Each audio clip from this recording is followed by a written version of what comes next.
sa gawain mo, sa tanghaling ito na kaloob mo. Maraming salamat sa iyo, dakilang Ama. Nawa ang bawat isa'y pagharian mo ng iyong Espiritu at ganap makadama kung anong layon mo.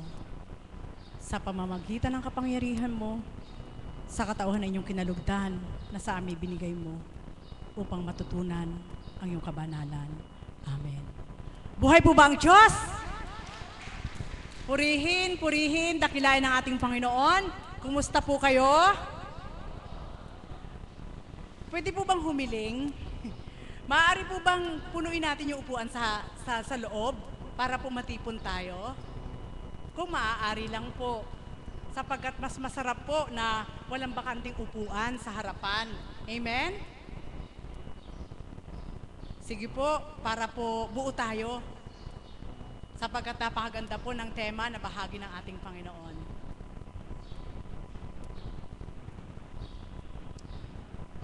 Happy anniversary po, Tita Chit, sa bagong buhay na kaloob sa inyo ng ating Panginoon. Sige po. Bago po ako magpasimula, tatawagin ko po muna ang isang nagdiriwang ng kanyang ika-6 na anibersaryo bilang isang alagad. At tatawagin ko po si kapatid na Chris.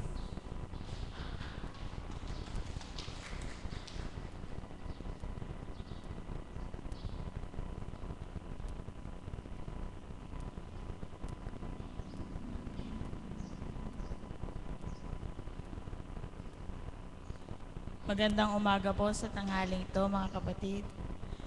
Papuri pa sa salamat po sa dakilang Ama sa ika-6 na taong anniversary ko sa Espiritu sa katauhan ng mahal na Apo Conching. Nagpapasalamat po ako sa taong ginamit niya, ang aming kapatid na nasa New Jersey, si kapatid na Eddie Silva, kung papaano ko napadako sa dambanang ito. Siya ang ginamit na anghel ng Diyos upang makilala ko ang Panginoon na Diyos na buhay sa dangang ito sa katawan natin minamahal na Apo Conching. Salamat po sa aking mga kapatid na alagad, choir, IT team, CAPS, sa mga pamilya na mahal na Apo. Nagpapasalamat po ako sa lahat. Bilang isang pasasalamat, ay buong puso ko pong aawitan ng Panginoon.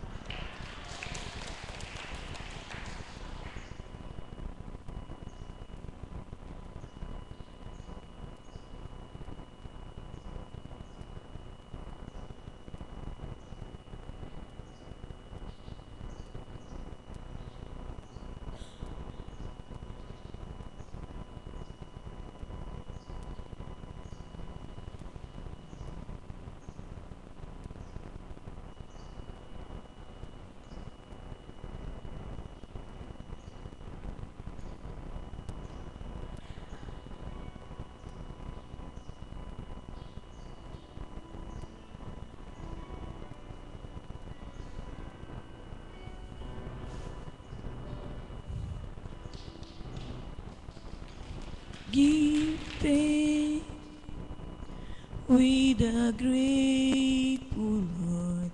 Give thanks to the Holy One. Give thanks because He's given Jesus Christ, His Son. Give thanks with a grateful heart. Give thanks to the Holy One. Give thanks because He's given Jesus Christ, His Son. And now let the weak say, I am strong.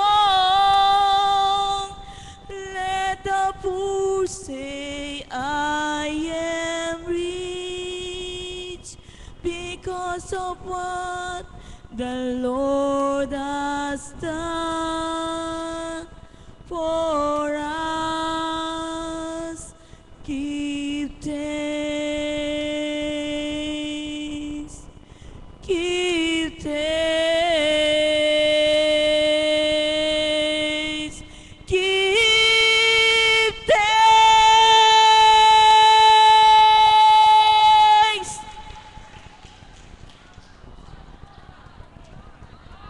Hello, anak! Sobrang galak ng puso ko sa'yo. Buhay mo ba ang Diyos? Ala, yung mga tawa nyo ha. Siguraduhin nyo lang, totoo yung tawa nyo ha. Alam nyo po, sabi ko kay Mami Beth, Ama, pagharian mo po ang kapatid ko. Okay lang na umawit siya. Sa init ng panahon ay umulan mamaya, magdudulot pa ng lamig. Buhay po ba ang Diyos? Amen po ba yun? Happy anniversary, Chris. Salamat sa ating dakilang Ama. Sa kanyang paraan ay inakay po sa dakong ito sa malayong pinagmulan sa lugar ng Batangas upang talikdan ang kanyang mga magulang, talikdan ang kanyang pamilya, at sa dakong ito'y manahan sapagkat nakadama siyang lubusan sa katawan nating mahal na Apo Kunching na di man paniwalaan ng lahat, subalit walang basagan ng trip. Buhay po ba ang Diyos? Amen po ba yun? May naaasar po sa akin pag nagsasalita ako ng ganyan eh. Alam niyo po, minsan maaaring haluan ng salitang tao doon sa kaukulan na sadyang tao tayo. Nagkakamali, nagkakaroon ng pagkukulang, subalit ang Ama hindi naghahanap, kundi sa tuwin ay nagmamasid po siya sa kabutihang taglay ng sinuman. Amen po ba yun? Buhay po ba ang Diyos? At tatawagin ko rin po ang isang nag-anniversary sa panibagong buhay na kaloob ng ating Panginoon. Sabi ko kanina, wow, ang sarap ng pagkain namin ngayong araw na ito. Katawagin ko po si kapatid na Cheat.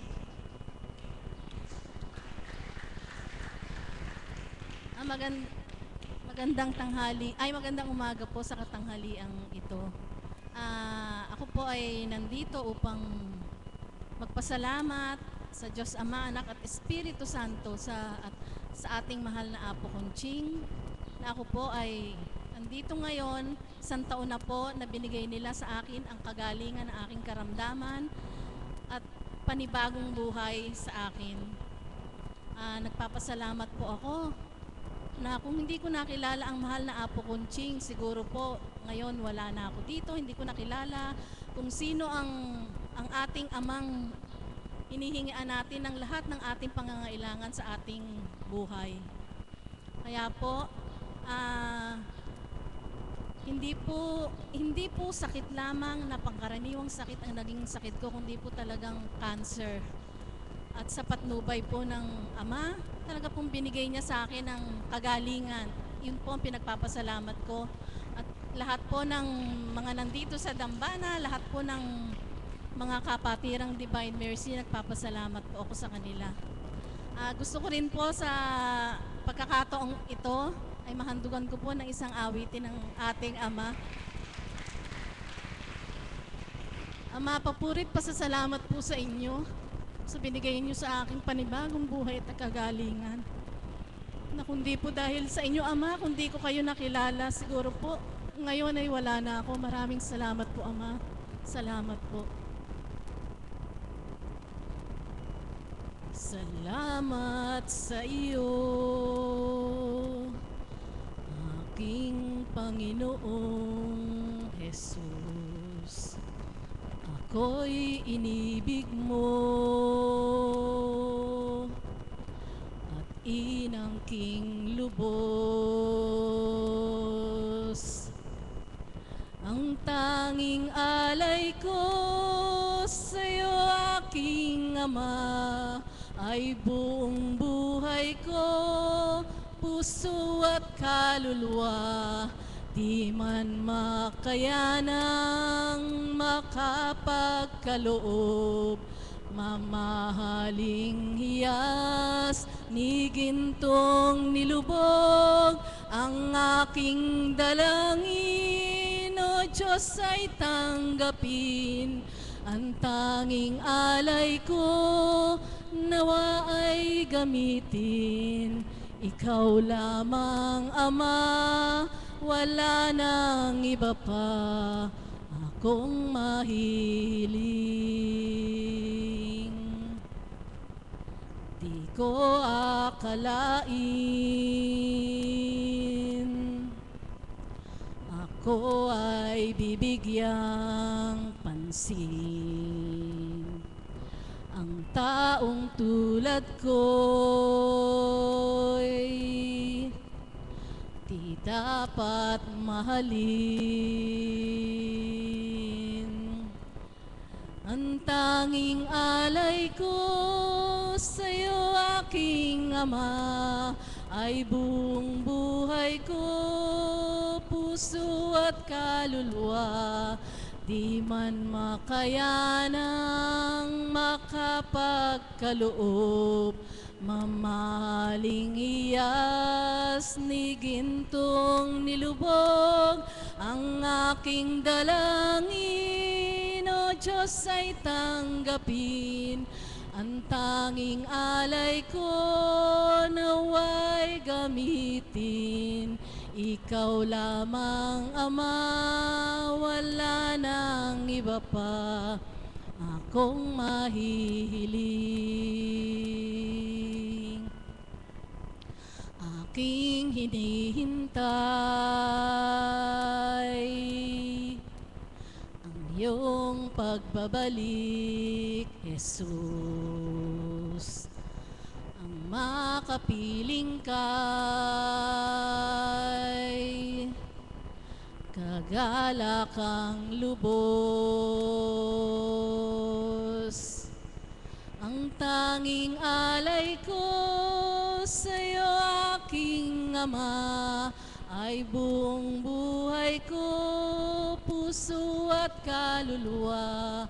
Di man makayanang makapagkaloob, mamahaling hiyas ni gintong nilubog. Ang aking dalangin, O Diyos, ay tanggapin. Ang tanging alay ko naway gamitin. Ikaw lamang, Ama, wala nang iba pa akong mahihiling. Ikaw lamang, Ama, wala nang iba pa akong mahihiling. Salamat po, Ama. Papurit pa sa salamat sa iyo. Salamat po, Tita Chit. Sa loob ng isang taon, ngayon ay batid nyo na po. Batid nyo na po kung paano namin pinagsisiksikan sa puso't isip nyo na magtiwala kayo. Amen po ba yun? Sa katotohanan lang po, tumira po siya sa dormitoryo at bilang mga alagad po, habang minamasdan ko po siya, syempre po wala naman po malilihim sa damdamin ng ating Panginoon, sa damdamin ng bawat isa sa ating Panginoon. Naroon yung pagkainip kung ano yung gagawin ng Diyos sa buhay ko. Subalit, buhay ang Diyos. Eto po kayo ngayon, isang taon na nakalipas, buhay na buhay, sapagkat ang Diyos ay buhay. Amen po ba yun? At ngayon naman po, tatawagan ko po ang isang may kaarawan. Sabi ko sa kanya kanina, kahapon, anak, bakit ka absent? Mamaya ay may kaloob sa'yo ang Espiritu, hindi kanya makita. Huwag mong alalahanin ng gayak at siguradong may magdadala. Buhay po ba ang Diyos? Amen po ba yun? Salamat po, may napagalak po kayo. Kapatid na Edith.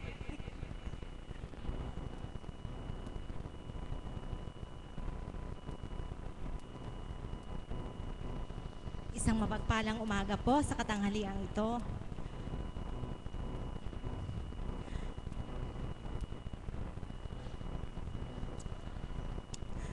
Kaarawan ko nga po ngayon. Ayoko po biyak.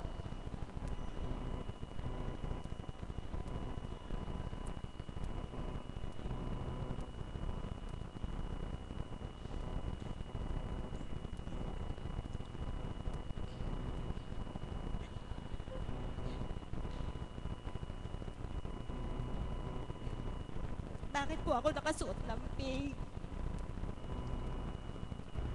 Sapagkat punong-puno po ng galak at pag-ibig ang puso ko.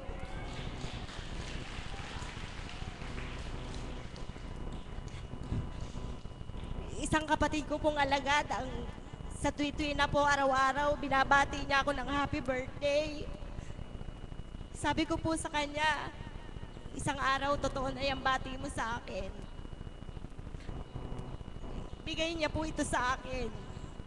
Siguro po mga 2 linggo pa ang birthday ko. Bigay niya po ito. Kaya ito po ang isinuot ko ngayon. Nagpupuri at nagpapasalamat po ako sa Ama sapagkat inakay niya po ako sa dakong ito. At sa dinami-dami po ng tao sa mundo, isa po ako sa kanyang napiling hirangin. Na kung paano nga po sa araw-araw na buhay,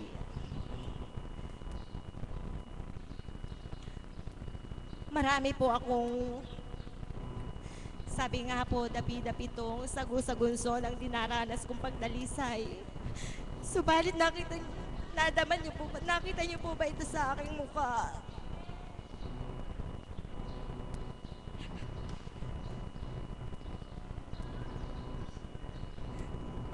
Sapagkat sabi nga po, nung minsan po, udyok po sa puso kong pumila sa katauhan ni kapatid na Arlene. Sapagkat yung puso ko po, parang may kakaiba po akong, sabi, tinuray niya po niya sa akin, talaga pong walang maililihim. Sa bawat dinaranas ko po, hindi po maunawaan ng tao.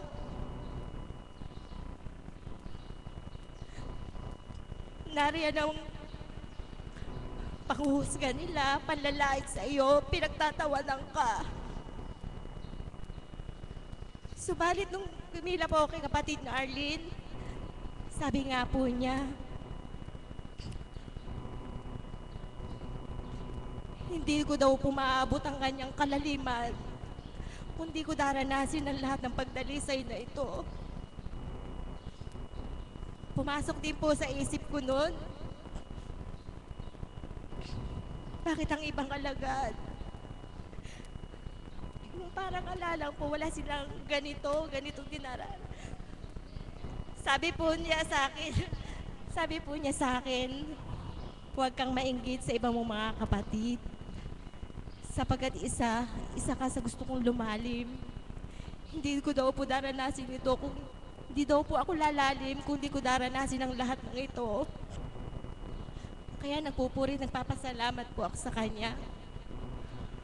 Kaya nung minsan naman din po inudyukan akong pumila naman kay kapatid na Mirna, kung paano po pinagalak din po niya ang puso ko, na kung paano nga po yung mga dinaranas kong ito.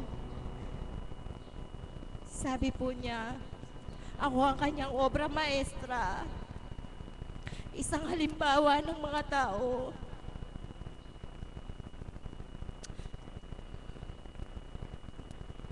Nagagamitin daw po niya ako upang ito ihayag. Nawa nga po huwag siyang mabigo sa akin. At isang araw nga rin po siguro kung kinakailangan upang maging isang halimbawa sa tao, maaari ko rin po itong ihayag.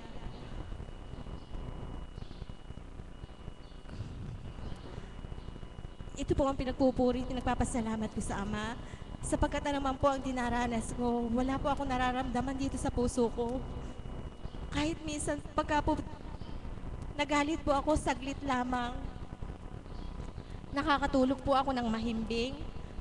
Paghiga ko po sa higaan, tulog agad ako.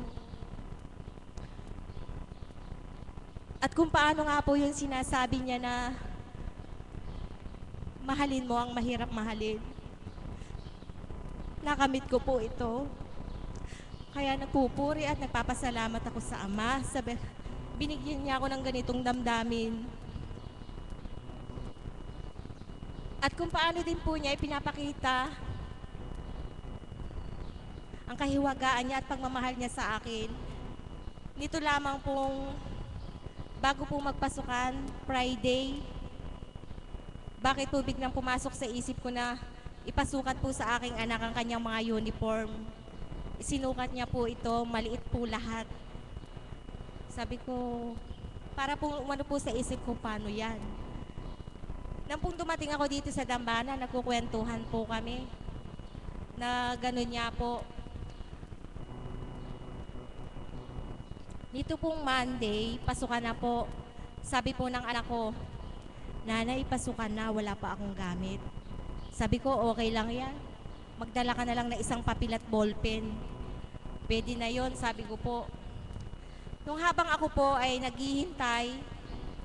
hinihintay ko po yung sasakyan para nalulungkot po ako bilang tao, nalulungkot po ako sa kaganapan. Meron po kasi akong pagdalisay ngayon na talagang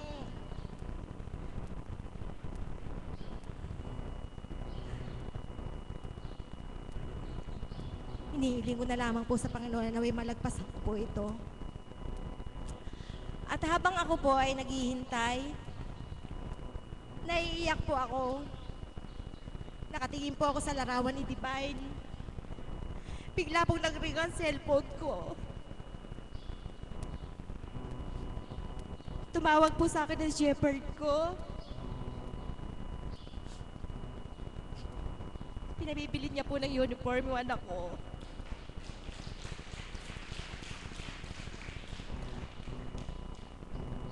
Ay, sabi ko, buhay ang Diyos. Nang dumating po ako dito sa Dambana, yung isang kapatid ko po, binigyan niya ako ng apat na polo, 2 pantalon at 1 sapatos. Niloko ko pa nga po, hindi mo pa sinamahan ng notebook. Kaya natawa po siya. Kaya purihin po ang Diyos sapagkat nakikita po niya at naririnig ang lahat. At sa isang iglap ay ipagkakaloob niya ito na kung paano nga po ngayon din pong kaarawan ko, bilang tao po, binala ko po talaga na hindi po tumungo sa Dambana. Naiiya po kasi ako. Sabi ko pa nga po sa kabiyak ko nung gabi, magpaalam kaya ako sa mahal na apo. Hindi muna ako tutungo sa Dambana. Saan kaya ako pupunta? Ayoko dito sa bahay. Nung dumating po ako dito kahapon, tinawag po ako ni Mami. Sabi niya, "Anak, huwag kang liliban. Pumasok daw po ako. At ipaghahanda daw po niya ako. Marami daw po siyang pera." Kaya galak na galak din po ang puso ko. Kaya eto po ako ngayon sa inyong harapan. At tumungo din po dito sa Dambana. Nagpupuri, nagpapasalamat din po ako sa ginagamit ng Espiritu sa mahal na apo. Sapagkat sa tuwina po, nariyan po at nadarama ko ang niyang pagmamahal. Kaya sa tuwina po, nung ako po ay panahon na ng hina, tuwing maghaharap po kami, naroon po yung pinapagalitan niya ako, pero batid ko po yung galit ng pagmamahal niya sa akin upang huwag akong manghina. Kaya nagpupuri, nagpapasalamat po ako sa iyo, Ama. At nawa nga po, huwag kayong mabigo sa akin. Salamat. Happy birthday, anak! Sadya nagkataon, ang dami kong pera. Buhay po ba ang Diyos? Amen po ba yun? Alam niyo po, yan po yung kalooban ng ating Panginoon. Sabi ko nga, pinagnilayan ko po yan kagabi na dumatal din po sa akin bilang pagkatao, yung kaupo lang, yung awa at habag sa sarili na manaka-naka ay pinahintulutan. Subalit tarong ng Ama, kapag ikaw ay maaagaw na ng kalaban, babawiin ka niya. Buhay po ba ang Diyos? Amen po ba yun? At yan po ang katotohanan. Sabi nga ni kapatid na Edith, bakit ang mga kapatid ko nakakatawa ng malakas, nakasisigaw? Yun na, akala nyo, hindi nyo alam kung anong sa likod dito. Buhay po ba ang Diyos? Sapagkat, ang pasubali nga, kapag nagpakita ka na marubdob ang pinagdaraanan mo, nakasimangot ka pa, pangit ka pa, sinong pupulaan?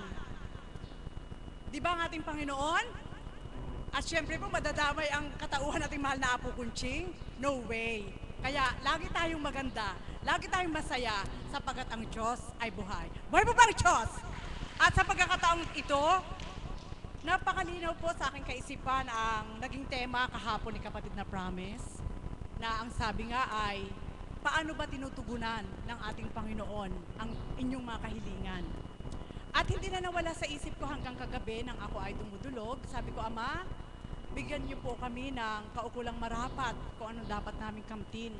At nais ko pong ipaabot sa inyo mga tagapakinig, mga pasyente, mga tagasunod, na sa kabila ng wala mang tema o may tema, bigyan po natin ng pattern yung ating mga sarili upang doon ay makita din ng ating Panginoon na sa pamamagitan ng ating mahal na Apo Kunching, yung lakbayin natin ay may patutunguhan. Amen po ba yun? Hindi parang lugaw na ano ito pagkatapos nito. At ito po ang ibinahagi sa akin ng ating Panginoon na babaliktarin ko po yung tema ni kapatid na Promise. Na sabi nga, ang kahilingan ng bawat isa'y tinutugon ng ating Panginoon at lahat ay nakatatanggap.